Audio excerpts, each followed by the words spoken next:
নবীজি বলেন, আমি কি তোমাকে কল্যাণের দরজা সমূহের কথা বলবো না? কল্যাণের অনেকগুলো দরজার মধ্যে অন্যতম দরজা হলো তিনটা।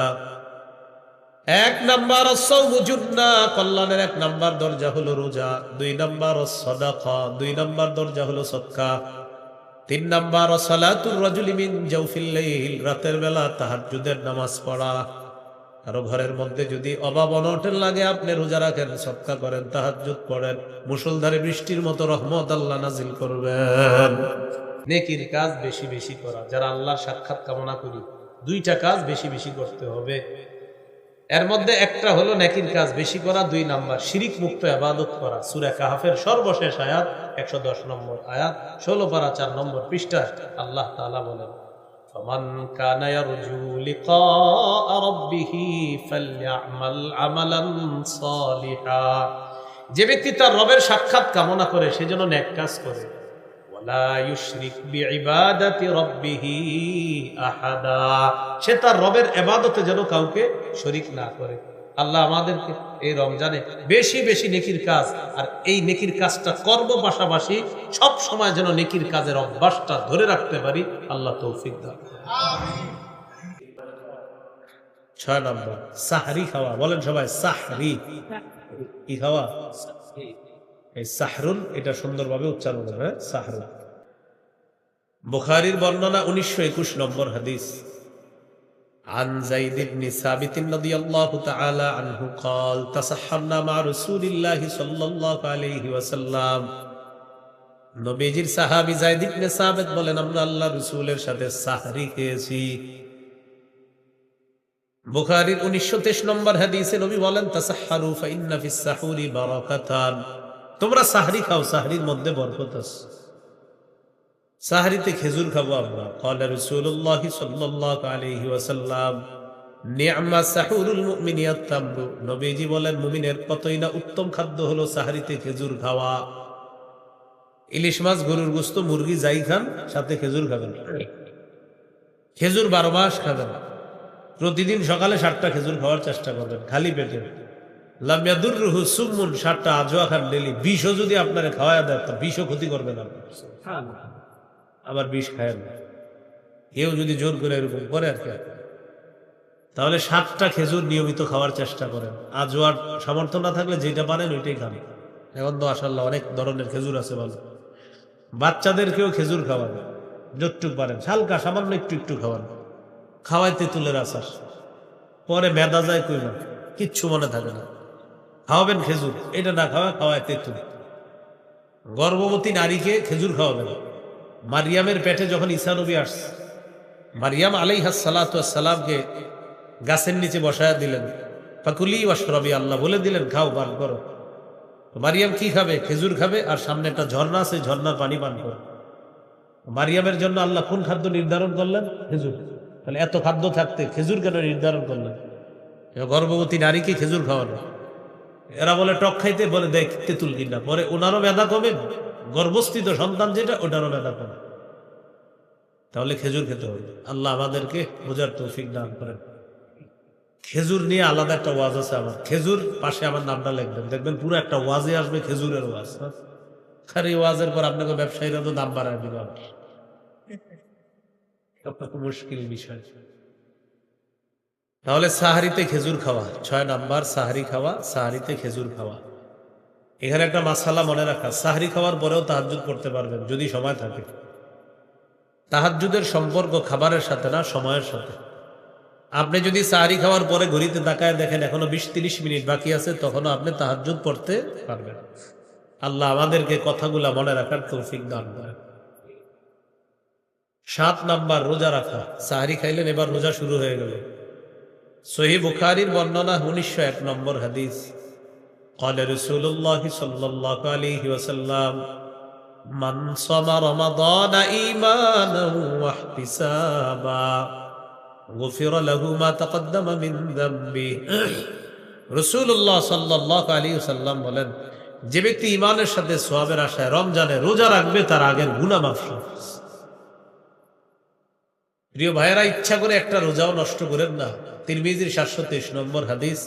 নবীজি বলেন একটা রোজা যদি কেউ ইচ্ছাকৃতভাবে নষ্ট করে, সে সারা জীবনও যদি রোজার কাফারা করে তাও একটা রোজার ঘাটতি পূরণ হবে না। একটা রোজা আল্লাহর কাছে এত দাম। যদিও শরীয়তের একটা আইন হলো কাফারা 60টা রোজা রাখা, কিন্তু নবীজি বলেন এটা একটা আইন তোমার জন্য, পানিশমেন্ট রাখলা, কিন্তু সারা জীবনও যদি তুমি একটা বদলতে রোজা রাখো, সে এক রোজার কাফারা হবে। অথচ আমাদের সমাজের 17-18 বছর 21 বছরের শিশুরা রোজা রাখতেছে, 10টা রাখে, 5টা 7টা রাখে না। মা ডাক দেয় না সাহারির সময়, কেন? স্বাস্থ্য নষ্ট হবে। 18 বছরের শিশু, বাচ্চা মানুষ, 21 বছরের বাচ্চা, স্বাস্থ্য নষ্ট হবে, এই কারণে ডাক দেয় না। আল্লাহ আমাদেরকে হেফাজত করেন। 8 নাম্বার, দান করা। রমজানে দানের মাত্রা বাড়িয়ে দেওয়া। সহিহ বুখারীর 6 নম্বর হাদিস, কানা রাসূলুল্লাহ সাল্লাল্লাহু আলাইহি ওয়াসাল্লাম আজওয়াদান নাস ওয়া কানা আজওয়াদা মা ইয়াকুনু ফি রমাদান হিনা ইয়ালকাহু জিবরিল। এই পৃথিবীর যত মানুষ আছে, সমস্ত মানুষের মধ্যে আল্লাহর নবী সর্বশ্রেষ্ঠ দানশীল ছিলেন। রমজান মাসে আল্লাহর নবীর দান করার মাত্রা আরো বেড়ে যাইত। তাহলে 8 নাম্বার দান করা। 9 নাম্বার, নফল ইবাদত বেশি বেশি করা। আবু দাউদের 864 নম্বর হাদিস, কিয়ামতের ময়দানে বনি আদমের সর্বপ্রথম নামাজের হিসাব হবে।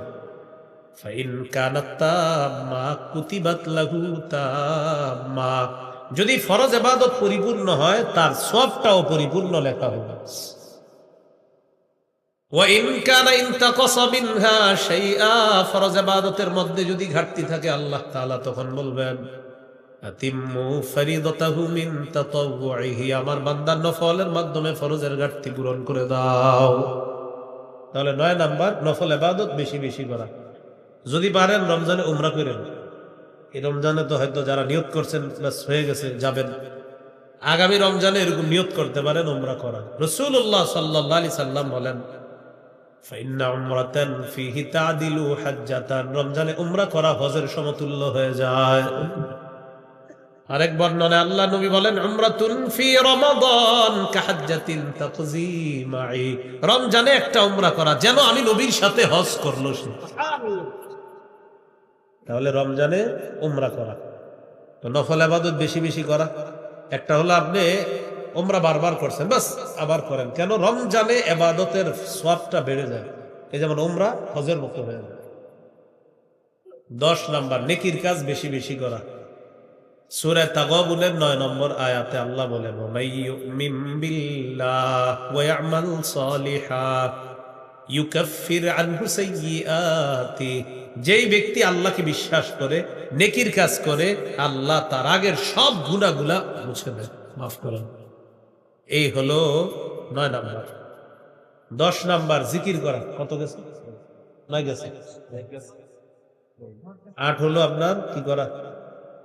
দান করা। 9 নফল ইবাদত করা। ও 10 নাম্বার নেকির কাজ। মাশাআল্লাহ। 11 নাম্বার, মাশাআল্লাহ মাশাআল্লাহ, ভালো ভালো শ্রোতা আছে। 11 নাম্বার, দোয়া করা। কি করা? দোয়া করা।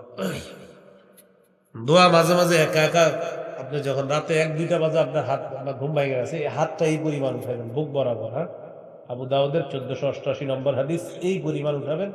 উঠাইতে উঠাইতে উপরে উঠানো যাবে, ভিখারির মতো, যেন আপনাকে দেখলে মনে হয় আপনি ভিক্ষুক, ভিখারির মতো আল্লাহর কাছে চাওয়া। মনে থাকবে তো ইনশাআল্লাহ? 2টি দোয়া আল্লাহর কাছে বেশি বেশি করব আমরা। বলেন আল্লাহুম্মা ইন্নী আসআলুকাল জান্নাহ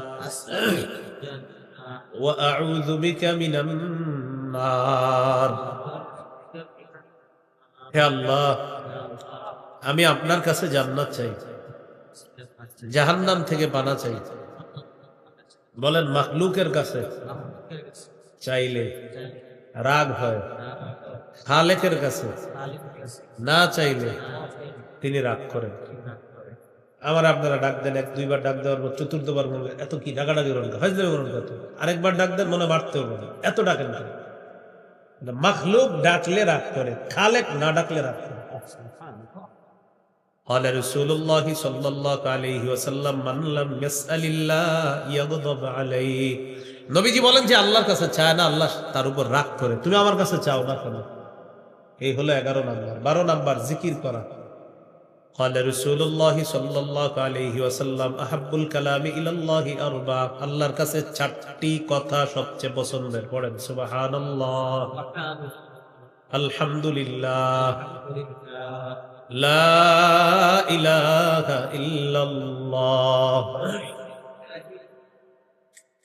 আল্লাহু আকবার। এই চারটা জিকির বেশি বেশি করা। এই চারটার মধ্যে আবার লা ইলাহা ইল্লাল্লাহটা বেশি করে পড়েন। লা ইলাহা ইল্লাল্লাহ, লা ইলাহা ইল্লাল্লাহ, লা ইলাহা ইল্লাল্লাহ। এই জিকির করার সময় ঠোঁট চেক করেন তো, ঠোঁট লাগে কিনা করেন। করার সময় চেক করেন। লা ইলাহা ইল্লাল্লাহ, ঠোঁট লাগেনি? ঠোঁট লাগে না। আপনি আপনার বন্ধুদের সাথে বসে রয়েছেন, এরা খালি আপনাকে জ্বালায়, না উঠতে পারতেছেন না বসতে পারতেছেন, করবেন নাকি? তখন এরকম হা করে থাকবেন, হা করে করে কথা শুন, বুঝাবেন যে কথা শুনতেছেন, আসলে যে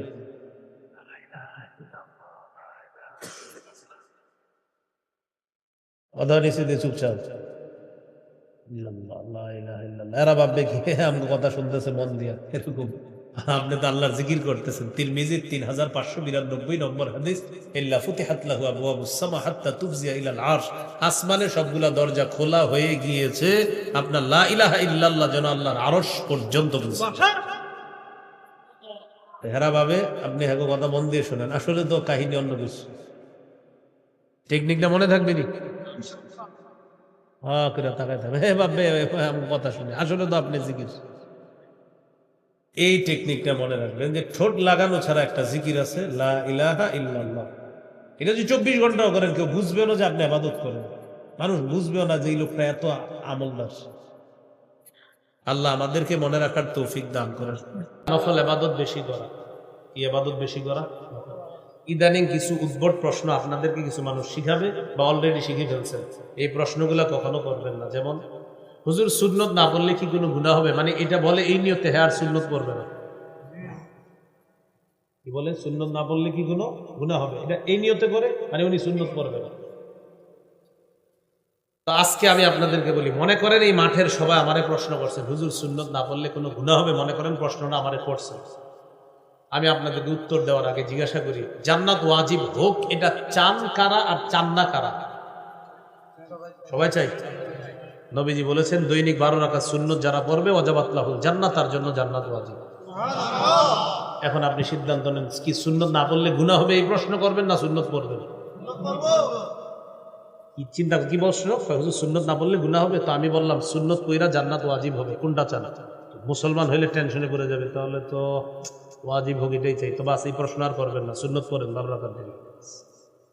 নেকির কাজ বেশি বেশি করা। যারা আল্লাহর সাক্ষাৎ কামনা করি, 2টা কাজ বেশি বেশি করতে হবে। এর মধ্যে একটা হলো নেকির কাজ বেশি করা, 2 নাম্বার শিরিক মুক্ত ইবাদত করা। সূরা কাহফের সর্বশেষ আয়াত 110 নম্বর আয়াত, 16 পারা 4 নম্বর পৃষ্ঠা। আল্লাহ তাআলা বলেন, ফামান কানা ইয়ারজু লিকা রাব্বিহি ফালইআমাল আমালান সালিহা। যে ব্যক্তি তার রবের সাক্ষাৎ কামনা করে সে যেন নেক কাজ করে। ওয়ালা ইউশরিক বিইবাদাতি রাব্বিহি আহাদা। সে তার রবের ইবাদতে যেন কাউকে শরীক না করে। আল্লাহ আমাদেরকে এই রমজানে বেশি বেশি নেকির কাজ, আর এই নেকির কাজটা করব, পাশাপাশি সব সময় যেন নেকির কাজের অভ্যাসটা ধরে রাখতে পারি। আল্লাহ তৌফিক দান।